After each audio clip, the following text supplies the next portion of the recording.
From MSRC, the Moorland-Spingarn Research Center, on the campus of Howard University, I am Dr. Benjamin Talton, and this is On the Yard, a podcast that uses MSRC's archival collections to shape conversation, explore stories, and uncover the ideas that drive change, and celebrate the history and culture that define the global Black experience. Hello and good day, everyone. My name is Morriseau Bullock, and I am Head of Collections in the Manuscripts Division at the Moorland-Spingarn Research Center and host of today's episode of On the Yard. This conversation is especially meaningful for us here at Moorland-Spingarn because it extends the spirit of the International Black Writers Festival hosted at Howard University last fall from September 30th through October 2nd. That gathering brought together writers, scholars, critics, and artists from across the African diaspora under the theme, The Story of Us, centering Black fiction and exploring how storytelling shapes identity, memory, and imagination across generations and geographies. Although our guest today, Dominique Morriseau, was originally scheduled to join us as a panelist for the festival, we're glad to continue the dialogue here on the Yard.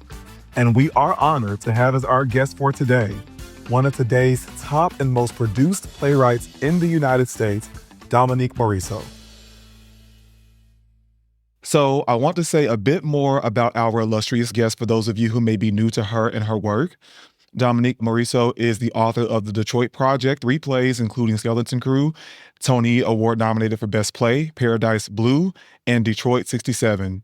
Additional plays include Confederates, Pipeline, Sunset Baby, Blood at the Root, and Follow Me to Nelly's. She is the Tony Award nominated book writer on the Broadway musical Ain't Too Proud to Beg, The Life and Times of the Temptations, and is currently working on her latest, hippest trip, the Soul Train musical. Her television and film credits include Shameless as a co-producer and writer, the film adaptation of Step as a co-producer, and a consultant on the Netflix animated feature Tonga. Awards include the Playwrights of New York Fellowship, Tier Trailblazer Award, Stein Playwright Award, Odelko Awards, the NBFT August Wilson Playwriting Award, Edward M. Kennedy Prize for Drama, 2 Obie Awards, a Ford Foundation Art of Change Fellowship, and a MacArthur Genius Grant Fellow. We cannot minimize that at all, the significance of that. And in 2022, Dominique was awarded the Key to the City by the Mayor of Detroit. So, Dominique, I really want to thank you for joining us today. I am a deep admirer of your work, and I'm excited to have you in this conversation today. So first off, how are you doing? Oh, well, thank you for that question. I'm hanging in there. I am. So my friend said this to me earlier. I'm doing my best. I was like, yep, that's how I'm doing. I'm doing my best. Absolutely. So Yes. that's where I'm at with it. But I'm happy to be here and to be able to talk that talk. Again, thank you so much for giving us some of your time to talk about this particular topic today. And so to go into that, the topic of today's episode is the Spectre on Stage, Historical Memory, Public Language, Interiority in Contemporary Black Theater. This is a continuation of a panel that I created and presented during this year's International Black Writers Festival. Unfortunately, for very legitimate reasons, Dominique was not able to make it as a panelist, but she was an unequivocal choice as a panelist for me. And I know that we had to get Dominique involved somehow with Moorland, so I'm extremely happy that we have an exclusive solo in-depth interview with her about the themes central to the panel as related to Blackness in theater and, of course, specifically her work. So, Black artists are besieged by a myriad of demands, both private and public. They ultimately determine for which they feel most responsible and how it should or could affect their creative output. And today we will focus on the creative tensions Black playwrights and theater makers may be confronted with as they navigate the impact of historical precedent and cultural expectations imposed upon them and their work. We'll examine how the ordinary rhythms of Black life intersect with the enduring weight of history and how Black imagination and creativity within theater can accommodate, question, or even resist that entanglement. And by interrogating the unique possibilities of theater as a medium, I'm hoping that today we can illuminate how Black theater, Black creativity offers singular visions of and insights into Black life that challenge and move beyond more accessible or commodified forms of representation. Yeah. Okay. So That's a mouthful. Yeah. We gonna solve world peace on this conversation. Yeah, lots of thought went into this because I'm a huge theater person. I read plays. I was a theater major in undergrad. My path went a different direction. Now I'm an archivist moving into information researcher. But the love of theater will always be in my heart, especially Black theater. Yes. Theater appreciators is what we need. Yes, yes. So, and this is just a brief softball question to launch us into the meat and potatoes because that was a lot of the discussion. But who are your literary forebears? Like, who are you writing in the tradition of? What or whose creative continuum do you belong to? And so who's been a consistent source of inspiration for you? Yeah, for sure. I mean, it's no secret. I definitely am a daughter and writing in the tradition of August Wilson. That's obvious. I also write in the tradition of Ntozake Shange. I started off as a, poet. That was my entry point into playwriting was poetry. So my first play was a choreo poem in the vein of, Ntozake. I'm a follower of George Wolfe and the Colored Museum. These were my early influences as a writer and just pieces that and as an actor. It's where I found myself as an actor, actually, as a young actor. That was the work in those two, in Colored Museum and Colored Girls. That's where I found like my instincts as an actor, I guess. But Pearl Clegg is who I also write in the tradition of. She's one of my literary forebears. She is also a daughter of Detroit along with me. And she has so much love for Black women and men.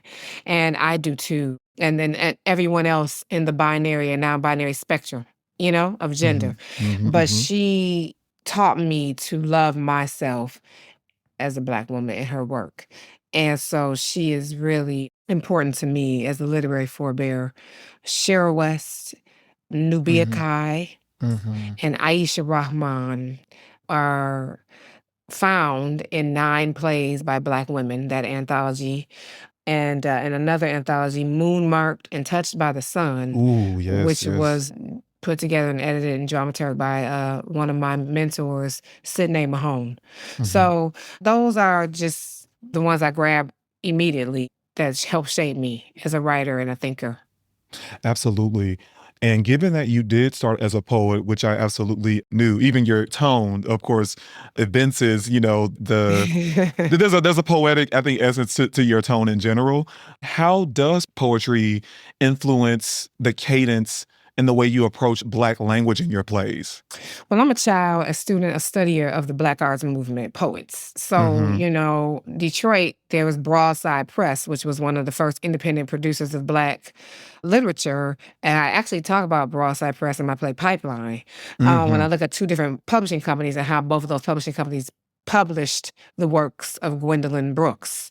One publishing house, Random House, kind of like corrected her writing for consumption and Interesting. And in Broadside Press did not. So they kind of let it be vernacular and let it be chosen. And a lot of Ntozake Shange's, if you read for Colored Girls, is no capitalization, no punctuation. It's slashes and, she created her own sort of like pentameter, if you will, to her work. And so I write in their tradition. I write in the tradition of Sonia Sanchez and Nikki Giovanni. Those are poets who made me go like 8. Like I found something, Yes. Found myself in this stuff and found the strength of my voice. So I approach drama and storytelling from a Black arts movement pedagogy. That's how I attack it, yeah. So you're inserting, like, as pure as that can be in the Black American context, Black aesthetic, Black lens, like unapologetically, that word's overused a lot, Black lens to the way you approach language, moving beyond standard conventions, in the Miller, Tennessee Williams, the people who are often lionized in theater. Yeah. Exactly. Yeah. I love Well, that. it's funny you say that the unapologetic is like an overused word. The first time that was used on me, I didn't even understand it. It was used like, I played Detroit 67. I had a reading of it before it was produced. It was a public reading. A whole bunch of Black folks was in the house. And another dramatist friend came up to me and was like, I just love how unapologetically Black it was, and I was like, oh, okay. I mean, I guess, sure. I don't even know, what is apologetically Black? Like, what is that? Ooh, I don't know what that is. Yeah. Every time when people say unapologetically Black, I go, well, what's apologetically black? Who's Because I need to apologizing? know. I need to know the opposite so I understand what we're talking about. Because I'm Right. just black. You know what I'm saying? Ain't no apology Right. needed. So it's not even like Mm-hmm. unapologize. Like it's not apologize for what? Turn Yeah. down for what? So it feels Right. like I always want to know, like, what, not that I want to attack other artists' work. I'm trying to figure out what are people assessing when they say that? Yes. Because I never even heard of that before somebody said that to Mm-hmm. me. And I was like, I'm from Detroit. Like, it was never no apology. That's Yeah. not what we do. Yeah. So I don't even know where that, if you're saying unapologetic, it's because you're experiencing something in the counter Mm-hmm. that maybe Mm-hmm. I'm not really picking up on. Right. Yeah. In that sense, blackness just is. Yeah. And it exists in its own context, apart from any continuum to which that it's not legible to, that it's not, perceptible to. Yeah. We can be perceptible unto ourselves. I love that. So from your perspective as a playwright, right, speaking of that tension between apologetic and unapologetic and whatever exists in between that, because that is kind of a conversation that's tilted like towards the past, towards the now, towards the future. Like, what is this going to be? We know what it is now. And so what is this going to be versus what it has been, where maybe at some point people were writing for more of the white gaze, or, there were white patrons that, kind of controlled the trajectory of some people's work. From your perspective as a playwright and artist, to what degree should contemporary Black theater be accountable to the past? And is this a sort of artistic debt fairly imposed upon Black playwrights and theater makers? Because some people may feel like, oh, I don't want to write with the past in mind. I just want to produce I see. more quotidian, everyday, we're in I our kitchens see. cooking, the tensions that come from like our I conflict don't with want each to other. deal with nothing that happened before now. Exactly. I don't really know. I always think it's funny because, like, really, the culture puts rules on you. You could write with no rules and just write what the hell makes sense to you. But then the culture that's going to receive your art decides to tell you a lot of times how they want it and with what tea and crackers they want it with, And you're like, I didn't write for that, So it's like, I don't have these, like, I truly believe in the freedom of Black expression because I grew up studying Black arts movement writers. And that was one of Right. the things that was like, they were breaking the rules of tradition of how to write poems. They broke the haiku. You know what I mean? Like they Mhm. didn't stick to ABAB. You know what I mean? They just didn't, Yeah. their rhyme scheme didn't stick to the traditional or to the studied. Because I wouldn't even say who's tradition. So it's not even like the Mhm. tradition was always there. So it's like they didn't follow, the traditions of Western and Eurocentric writing. But Right. they were, Right. because of that, I guess I'm saying, I've always believed in Black expression and the freedom of it and the freedom of it to exist however it wants to exist. So, like, it's not like, oh, Black expression can only be this or Black expression Right. can only be, if you're having a conscious Black identity in it or if this Yes. is that, right? So I truly believe in liberation for all Black writers of all, because if it's like, like all Black lives matter, it's like that for me. It's like all Black writers matter and they all deserve the freedom of their artistic expression because they teach us about ourselves, whether we like it or not. Mhm. Mhm. Do you know what I'm saying? Whether we like Absolutely. it. There's been plenty of Black writers whose works I've read where I've been like, It's so interesting. Yeah. that is not my experience. As a Black Mm. person, there have been plenty of like Black stories or Black, I wouldn't say Black stories because they wouldn't say it, right? But there's been plenty of Black writers whose stories I have encountered who have Black characters in them who I go, I don't know these Black people. Like, I don't know Mhm. them. I don't know that this feels authentic to my experience. And yet, I'm curious as to what's on this Black mind and why they are depicting these Black people this way. That are these people they know, or are these people they are invoking on their journey to need to communicate something to those characters or to Black people through those characters? Like, I'm just, what we doing? Or to not Black people, to the world through those people. Like, they trying to tell us something. So Yeah. I'm like, Yeah. I want to know what they trying to say. I want to know what's on all Black minds. That's what I Right. want. And so to me, I don't know that I feel like we should or must be beholden to this or must. I can't speak for that. What I can speak Right. for is me and what I feel in my journey as a storyteller is that I don't know how to exist without the past. I mean, we don't Mm-hmm. exist without the past. I don't exist without the past, so I don't know how to pretend the past doesn't exist. But that doesn't mean I'm like overwhelmed or overburdened by the past, right? Like Right. my present day Blackness, well, right now we in the past. So, you know what I mean? Like right now the Mm-hmm. country is in the past. Yeah. So I don't even know that question in this day feel like, well, what you talking about? We live in the past. Yeah. Yeah. Yeah. How do you not be accountable? We need to be accountable to the present and the past at the same time because we in both right now. Mm. But what I have always heard, no matter what decade it has been that I've heard this in, I've heard this, I'm in my 40s, since I was in my 20s, early. I've been hearing like, I don't want everything to just be like, oh, it's so hard to be Black. I just want to be able to happen to be Black, and just to tell a story like any other story. And I'm always like, well, I've never happened to be Black. I am Black on purpose. You know what I mean? So I Mm-hmm. don't know the desire to just want to happen to be Black. But what I think people are really trying to say is they want to exist with all these other complications of humanity that aren't always mired down by race politics, right? Right. Right. And so, okay, I don't know what that means to them, but the way that I look at Black life, I'm looking at Detroit 67. Racism is very present in Detroit 67. But what's really present in Detroit 67 is a brother and sisters. Right. You know what I mean? Right. And so it's like the family is important. Right. In Paradise Blue, racism is present. There's not a white character in that play.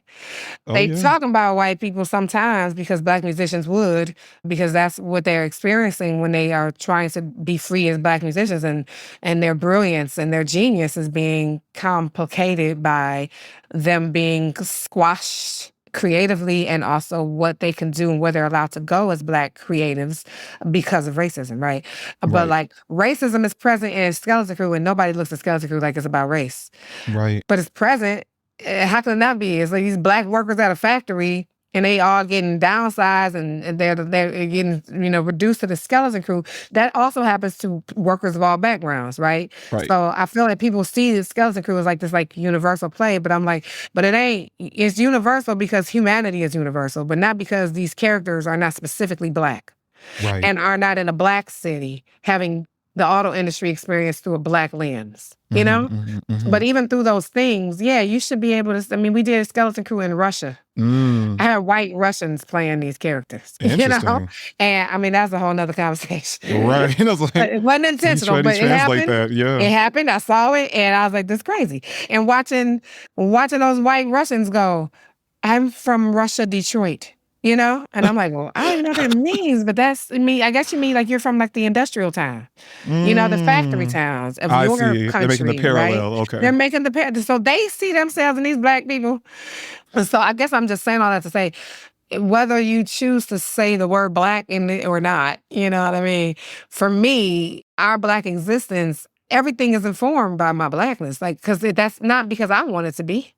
That's because the world makes it that way. So I don't know how to separate that as a writer. I remember one time an actor got mad at me because I was supposed to write something for them about a woman that they wanted to play, a real singer in this world that existed. The singer is in the past, and when I had originally seen like pictures of the singer all my life, they looked like they were hyperexposed, so you couldn't tell the complexion of the singer. And as I started learning about the singer and reading more about the singer, I was like, this is a dark-skinned woman. And this actress that I was supposed to be writing this for is not. Is not this complex. She's a brown woman. She's not ebony. Yeah. And I was thinking like, well, I know it's going to happen when I go back to her and go back to the director and tell them, we got a problem here for me. They're going to say, well, why does that matter? She can still embody this is that. Sure. Except for the way that I wanted to tell the story. Because once I was reading about this sister, I started realizing we don't know her name as much as we know some of these other Black women because of the color of her skin, the depths of the color of her skin, Right, And right. so color is important, right? So I wanted to write about color and complexion. And that's not the angle. And I knew it was going to happen. The director, the producer, everybody's going to tell me, but there's other angles. Yeah, there are. But just not for me, because when I'm reading this woman's story, color is the thing that I can tell has plagued her trajectory, Yeah. right? in her mind. It had to do with why and why not we found her beautiful and why she did or did not find herself beautiful. That is not, you cannot take her complexion of her skin out of that conversation for me. Absolutely. So I can't write this for this actress because I can't do that on that actress's color. Right. And so what I said was, hey, if you want to go in a different direction on this story, no problem. This is the direction I would go if I was your writer. I think I should tap out. You should find another writer because this is where I would have to go with it. And this wouldn't make sense for this actress. So I'm just saying I'm tapping out. I'm not saying like you shouldn't be the actress. I'm saying like you gave me material, I read it, and this is what I'm coming up with. And this might not be what you want to do, you know? But as I was talking, I remember one time the actress, when I was explaining to her, why I didn't think this was going to work, she said to me, well, I guess you could go get another actress, but I'm not sure how dark. I don't know if it will be dark enough for you, is what she said to me. And I remember thinking at the time, dark enough for me? I didn't make these rules. Right. I'm just aware of them. As a storyteller, I have to be aware of them. Yeah. So I'm saying that about all of us. As a person writing about color and race and whatever, Black people in this world, it's not my fault the world makes our color about us. But when I'm writing about the world, I have to keep the knowledge of how the world sees us in my mind as I'm writing, or I'm not writing honestly and authentically about how we exist in this world. I'm not writing correctly. Right. And it doesn't mean that I see Black existence as being limited to our race.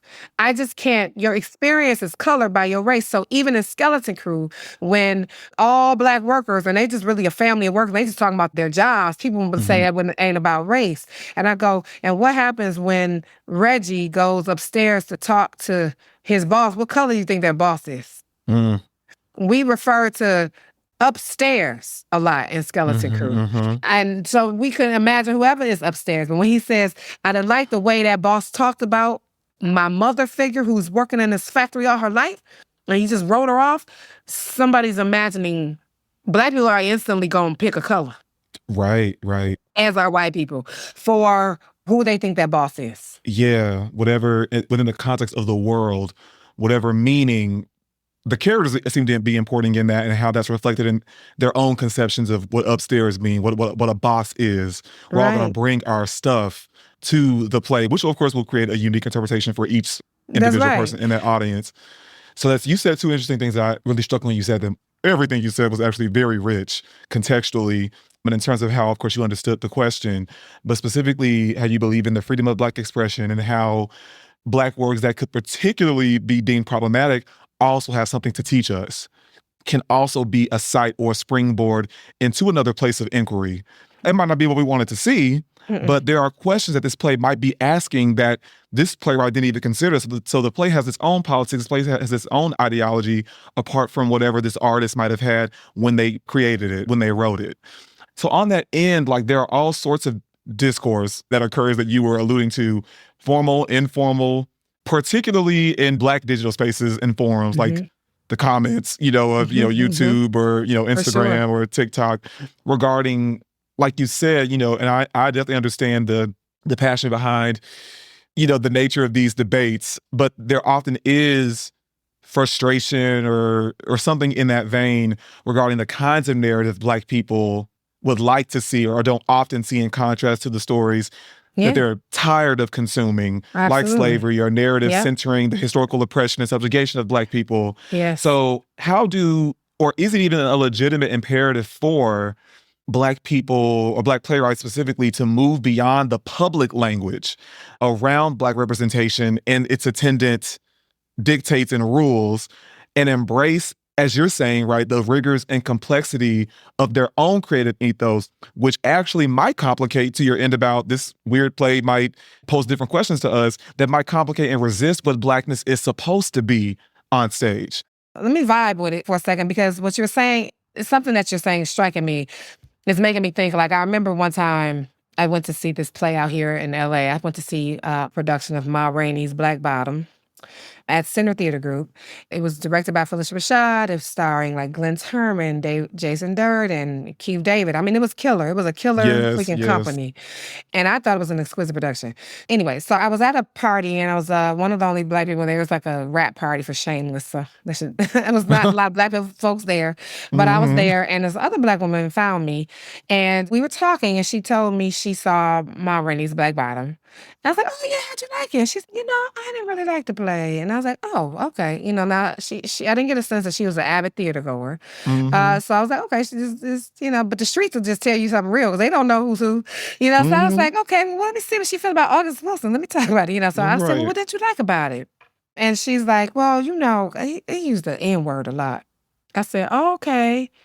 But did that feel like inauthentic to you? It just felt like it wasn't like an honest portrayal? And she was like, no, it felt authentic. And I said, well, what didn't you like about it? And she said, I ain't like that in front of all those white folks, And my thought in that moment was that, well, the sister, I don't think you should be mad at August. I think you should be mad at the theater for how they curated your experience of seeing that show. But that don't have nothing to do with the writer. He writing his people. August is doing what he be doing. He's up here writing Pittsburgh the way he know it. Right. That's not the fail. So I think a lot of times what happens when we're worried about like what kind of Black stories should and should not be told is all you're doing is policing Black artists. I remember hearing, I've heard it so many times.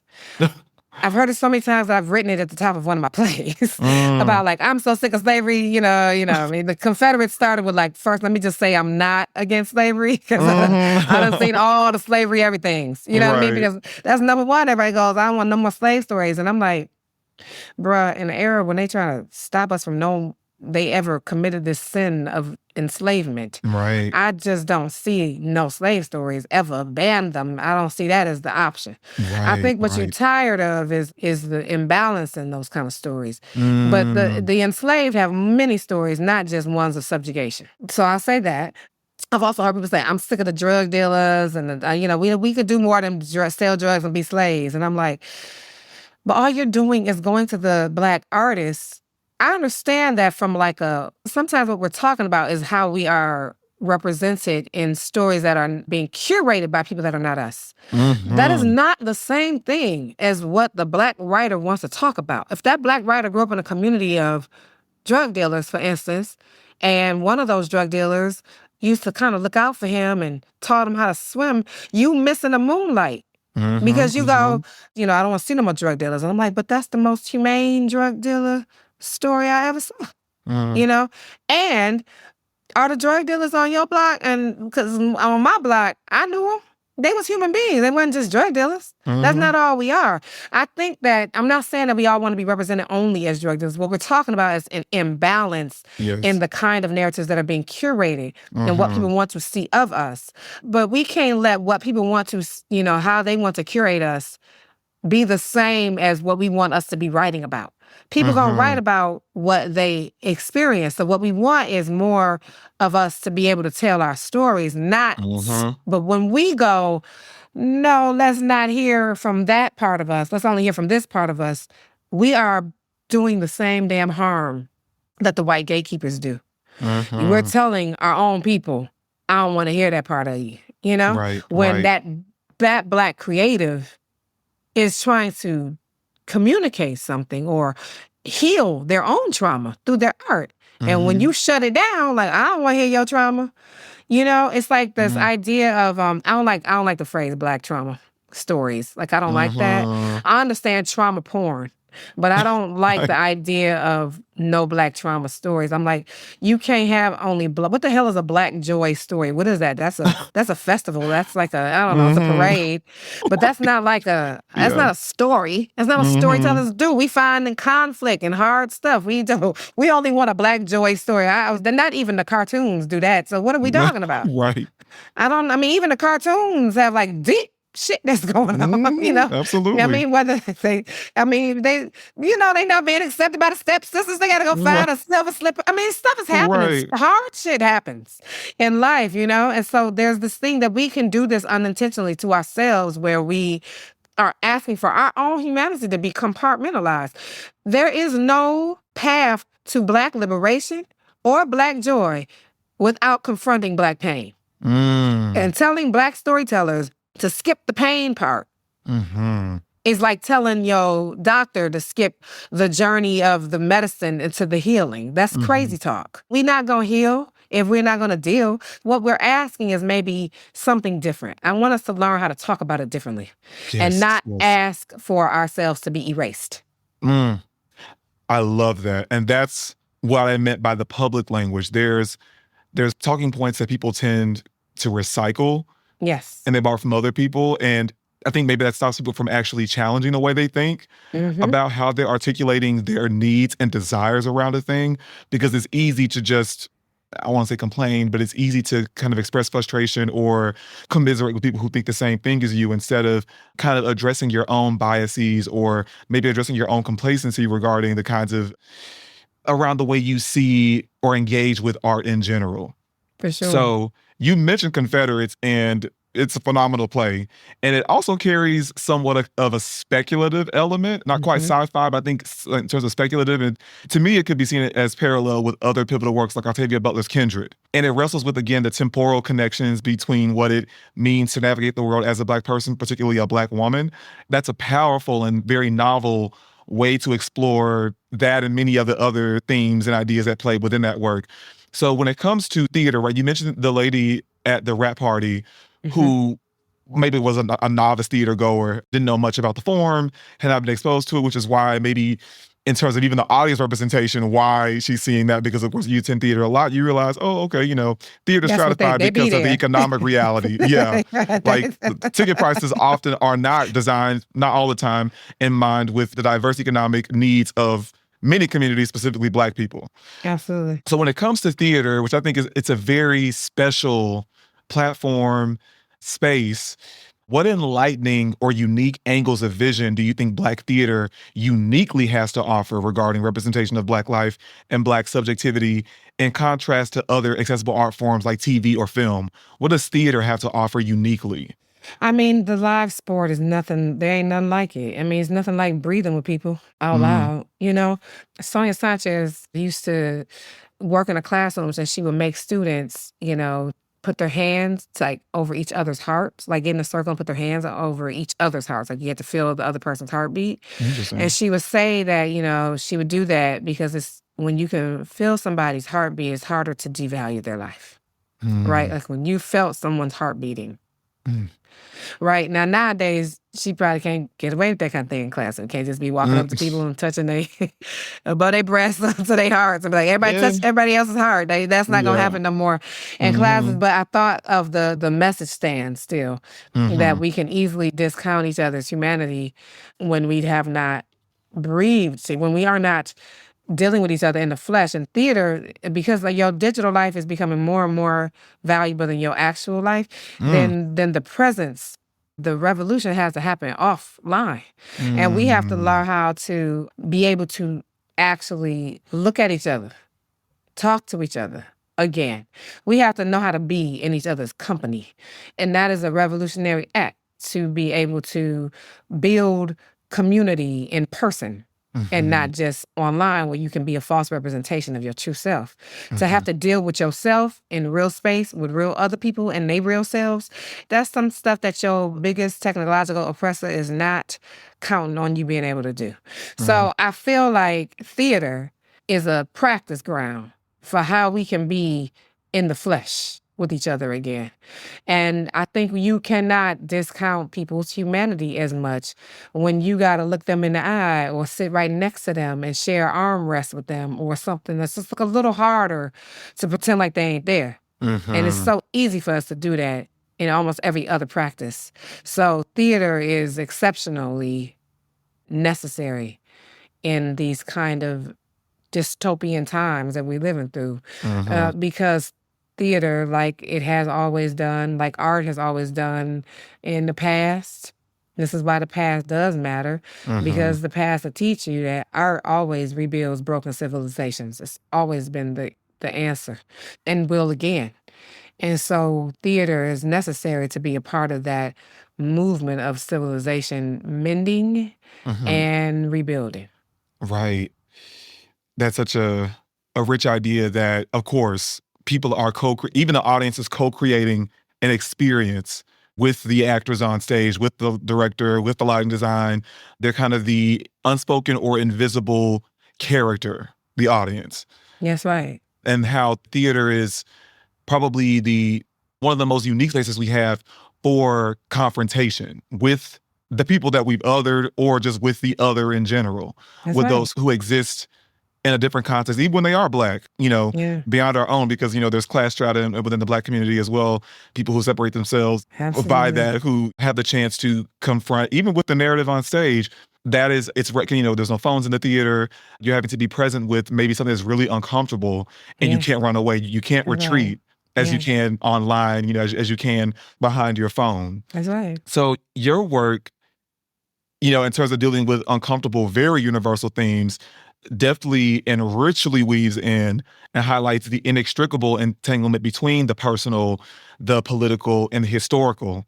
Like, they're inescapable in the works. And so it sometimes may feel claustrophobic because they're all at play at once. And it feels not only like that for the actors, but for the audience as well.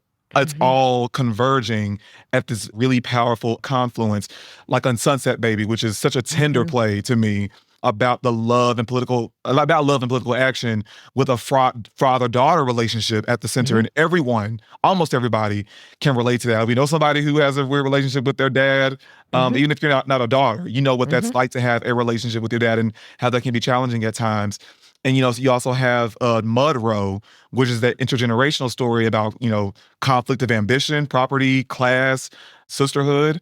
So, and like you said earlier that, these larger historical elements are kind of the backdrop to the foregrounded emotional weight that exists within these plays between these characters. And so to me, that is the representation of the commonplace, of the universal, just with the past. People are walking through the front door of their own lives with the substance of the past kind of in the background. They're navigating it. They're still living life. They're confronting it in their own macro and micro ways. But more than anything, they still have to love. They still have to live. They still have to care and be in community with other people. So to what extent can the quotidian, everyday nature of Black life, just in an ideal world, if you can go with me here, be represented indivisible from the weight of its history? What does that even look like? I don't know what that looks like. I mean, don't get me wrong. When we hear that, we think it always means like, so if my past is always part of this, like if I have to look at Blackness through the past and not always through the present, then there's always going to be some suffering connected to it or some kind of, thing. But I'm like, if you look at Black life in the present without a past, you still going to have suffering. You look at human life, no matter what color them people are, there is going to be pain. I mean, I'm a mother of a toddler. I'm looking for a kindergarten for my son right now. And all of these schools, it makes you like, finding a school for your child in LA is like, it feel like the Hunger Games. It's craziness. And I think about what is going to be best for my child, if I want the best. I want the best for him, like I want the best for Black folks, like I want the best for humanity, right? Right. And I'm part of like what we're looking for at school. You're like, well, okay, if he goes here, then this could hurt him. And if he goes there, this is good, but then this would be a hurt that he would have to face. And then, my husband and I sitting like, we looking at schools like, well, what are we trying to pick? Like a place where he won't be hurt? Because that don't exist. To try to protect our child from ever feeling hurt is a ridiculous task as parents. And so that's what we're learning.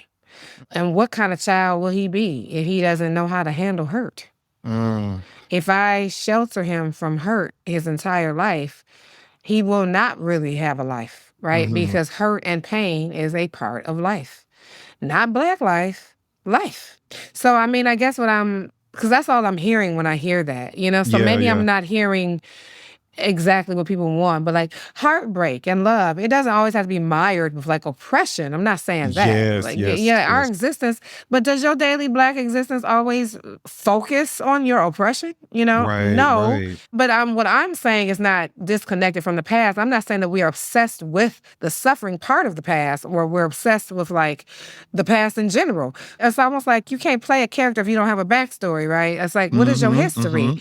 Your history, it just informs who you are in your current Black life. I'm just saying your history informs that.